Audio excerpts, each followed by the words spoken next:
Captain America 4 is such a unique dumpster fire that it really the conversation around the film kind of supersedes the film in so much as, it's just, generic Marvel slop. It's not the most offensive film that's out there, and there are some people that actually try to defend it, all in vain, of course, but it's not too dissimilar to any of the other crap that we've seen over the past 6 years, but it's everything that is surrounding the film that is so much more interesting, right? Because we've seen the film go through multiple different name changes, starting out as Captain America New World Order, and then that ending up getting changed for some interesting behind the scenes reasons. And I thought, hey man, New World Order, you might get some, confused boomers out there in the wild that still remember when wrestling was hot back in the 90s. But hey guys, trust me, it's super popular right now. That's why they had to cut out one of the biggest, quote unquote, biggest wrestlers going right now and place him with a guy, 30 years his senior just because he was hot in a show that came out a decade ago.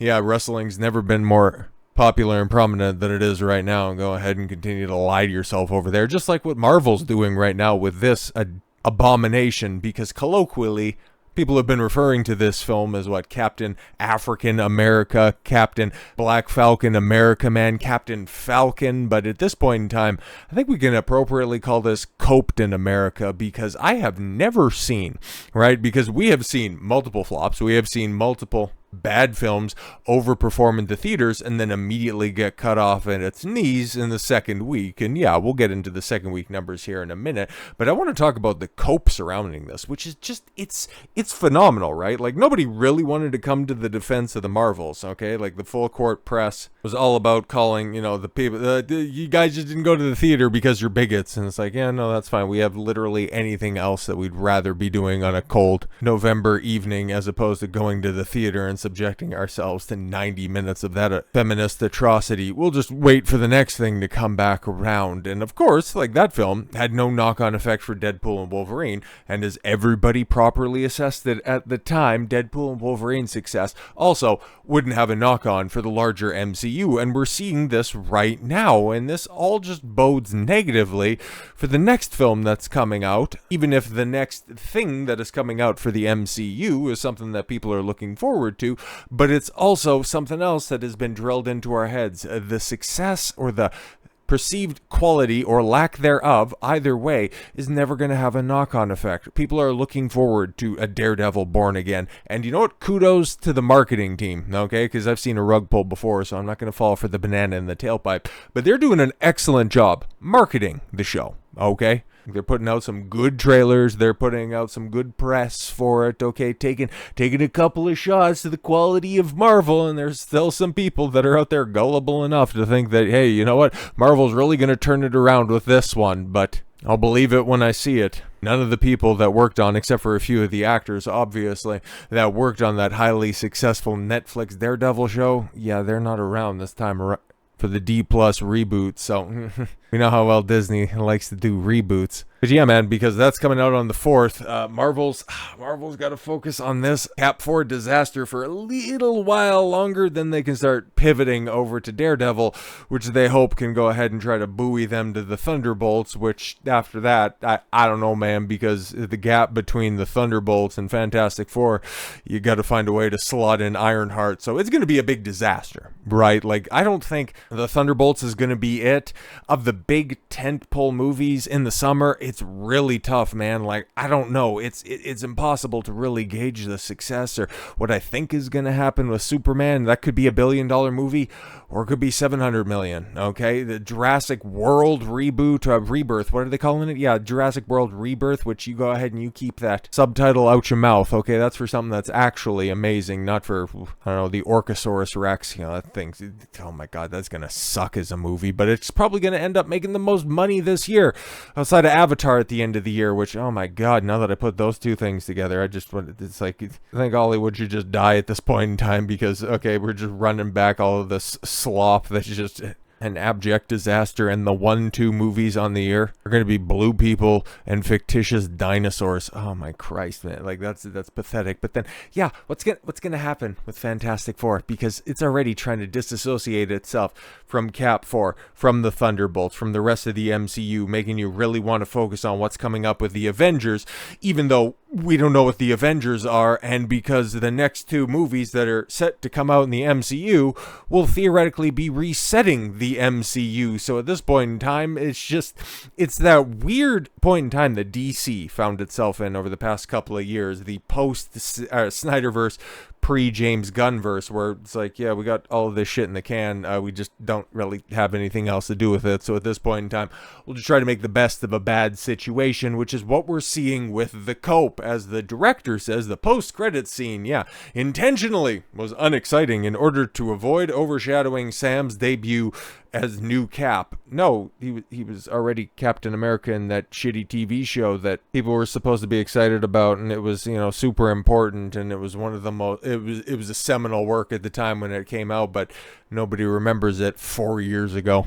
Probably for the better, but when have we ever seen this before? Okay. Oh, no, we purposefully had a shit post-credit, or we didn't have a mid-credit scene because we didn't want to overshadow the first all-female team-up group with the Marvels. That's why we teased the X-Men at the end, and then because we seen all the projections coming out, some of our later trailers, we were just heavily teasing the end of that film. Or, hey, we didn't want to overshadow the first Asian action star ever in Shang-Chi. Not my words, that was stupid Simu Liu. Oh, I could finally see an Asian man in an action role, and Bruce Lee's over there going, am I like water to you? But I digress. We've never seen anything this insane before. Okay, but that's just from the director, and I'd imagine we're probably going to be hearing some more about him, as we get a little bit more time and when we start to see final box office totals come in, because now that we've got the second week drop off, and it's about as bad as everybody thought it was going to be, okay, but the way that Variety and the rest of the rags out there are trying to spin this, it's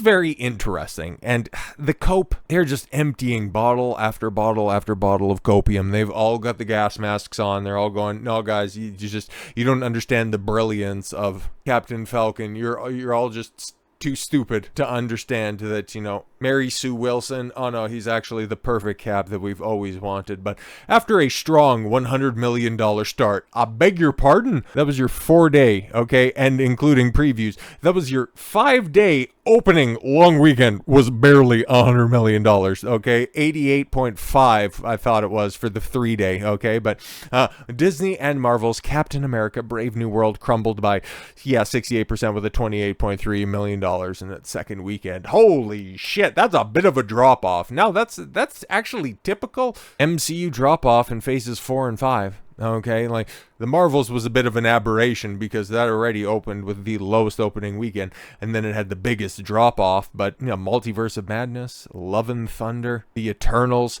and something else we're going to take a look at, they all have that same drop off, but it's actually worse than what Variety is reporting, because we can go ahead and take a look at the numbers right here, and it's 68.3 with no competition that's out there at all whatsoever, still with the same amount of theaters. And that 0.3 does end up making a difference, because if it was in the correct way, if it was in the more amenable way, Variety would definitely be running with that. But there's no way to polish this turd, man. This was a disaster, but it's not the worst. It's not the worst, because we got another film that is out there that also, okay, in its second weekend had a 69.9% drop off. Nice, in more theaters, but it also, would you take a look, okay, it also had a 5-day opening weekend of $120 million, and then its 70% drop off to we'll just go ahead and round it up, $32 million second weekend, and a bigger drop off, but a better return in that second week. Oh no. Oh no, so Antman and the Wasp and Quantumania, the most comparable film to what you could analyze with Cap 4, Marvel's in a much worse spot. And if you take a look at the specific dailies for Cap 4, that Friday to Friday drop, 82.2%. Guys, that was worse than Quantumania. That was 0.1% worse. It's still worse overall. And if it wasn't for a nominally fine Saturday, you still fell off, 50%. It would have been a worse second weekend performer than Ant-Man and the Wasp. But that was always what was going to happen. I mean, like, it's undeniable. Nobody likes this movie, okay? The cinema score being the lowest in the MCU, which even when I've heard reviews of this, it's like, it's not that much worse than anything else that has been put out. And hell, it at least has some likable and memorable actors that are in it. Like, people generally like Gus, even though he's been in probably at this point in time more bad stuff than good stuff. Like, you know, he's been the main antagonist of The Mandalorian, and he's been beat like a drum 3 times over, okay? It's like, how can you take him seriously at this point in time? But having him come over and play Gus in the MCU, it's like, oh, okay, for a few scenes. Like, people generally like Giancarlo Esposito. And then, okay, cool, you have some fond memories of when Harrison Ford wasn't quite so old and so crotchety, when he could move relatively unassisted, when he was playing a realistic president of the United States, back when Indiana Jones wasn't a punchline. You could, hey man, like that's pretty cool. And Anthony Mackie, you know, people generally liked Falcon. It's just, this was like, as a concept, as a film, like it was never going to go anywhere. Okay. And you take a look at these numbers right here, the fact that it's on the cusp of hitting 300 million, which probably this weekend, there's a good chance, right? Like, unless it really falls off, it's going to get over $300 million in its box office run. But that domestic number, that's real trash. That is exceptionally bad, because we know that, you know, Disney and Marvel like to keep their films in the theaters for about 45 days. It'll be there right until the crescendo for the marketing for the Thunderbolts kicks in, but I don't see it really getting, like, it's not going to hit 4. It might hit 350. It might hit 350, and that's atrocious. And I'm waiting to see those Thunderbolts projections, because I'm thinking, as bad as this looks right now, it's probably still going to be the second best performing Marvel movie this year, because Fantastic Four, it's obviously going to do better slotting, you know, more prominent superhero team. Okay, like they're really putting their eggs in that basket. And also, you know, they're not going to worry about introducing Marvel's first family and then having the end credit scene of Robert Downey Jr.'s, you know, Doctor Doom coming in. They won't have to worry about overshadowing that, which is going to be fun to run back when that's all said and done. But this film, Brave New World and the Thunderbolts, it's going to be interesting, right? Because it's going to have the same normie reception, okay? And an avatar for your normie, it's kind of weird, because he does have like normie audience takes on movies, but Hideo Kojima, who's wanted to make movies forever but is just stuck boring everybody to death with a convoluted storyline in Metal Gear Solid, don't bite me. Those movies are just, you know, bad B-movie schlock from back in the cut, but even a hacky clock can be right twice a day. I watched a Captain America Brave New World in IMAX. I vaguely remember Sam receiving the shield in Endgame, but when did he officially become Cap? Is it because I haven't seen Falcon and the Winter Soldier? And what's this about the Avengers being reorganized? I'm also getting it mixed up with the Thunderbolts trailer.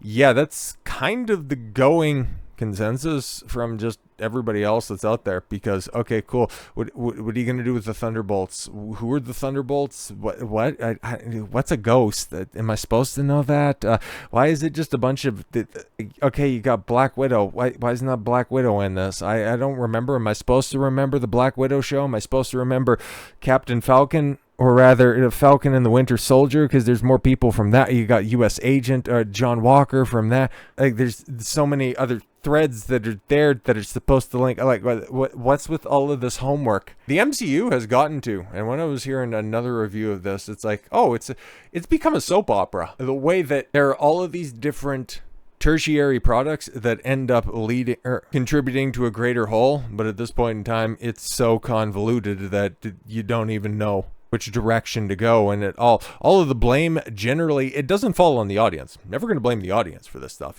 They might have a certain amount of knowledge on this one, but when it's all said and done, they're paying the bills. It all comes down to the people making the calls on this stuff, okay? It all falls on the shoulders of Kevin Feige, who is now being roasted by somebody who used to be the punching bag of comic book fans the world over.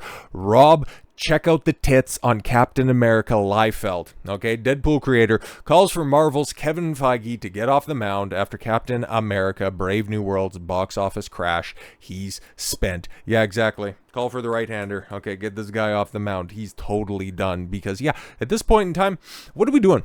Okay, like, legitimately, what are we doing? We don't know what the Avengers are. And after Fantastic Four, it's legitimately, okay, within the next couple of days, okay, sometime in March, Filming for Doomsday is supposed to go down. That's the next Marvel film that's supposed to come out. And why should we get excited for that? Oh, because Robert Downey Jr., Tony Stark, Doctor Doom's going to be in it. Okay, cool. But what's the Avengers? Okay, maybe that's going to play into the storyline. Oh, okay, cool. Doctor Doom could just come in and run roughshod because there is no Avengers. So you're just going to take another shot at your inability to world build over the past 6 years and then just really drive that home. Just take the guy.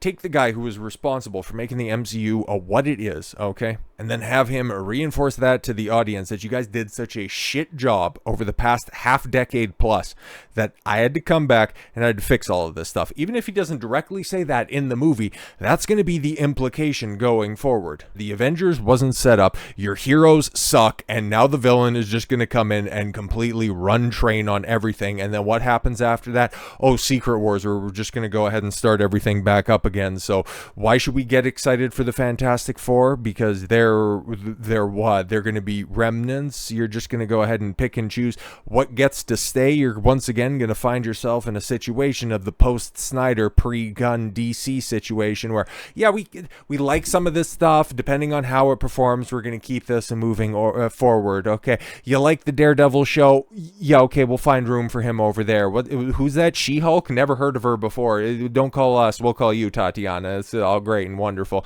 But you're just kicking the can down the road by just hoping that you can continue to jangle enough keys and distract the audience long enough in order to get them into the theaters for that first week and then just weather the storm for a 65-70% drop off moving forward. It's an unsustainable model, and you know what? Rob Liefeld has got it right. Get this guy off the mound. Get somebody in here who knows what the hell they're doing. But here's the thing with Greater Hollywood, nobody really knows what they're doing at this point in time. There's far too many egos and positions of power, and that's why the industry is burning down the way that it is. So with all that said, thank you all very much for the gift of your time. I've been Don Consuelo. I want you to follow your gut and get after it. Take care, everyone.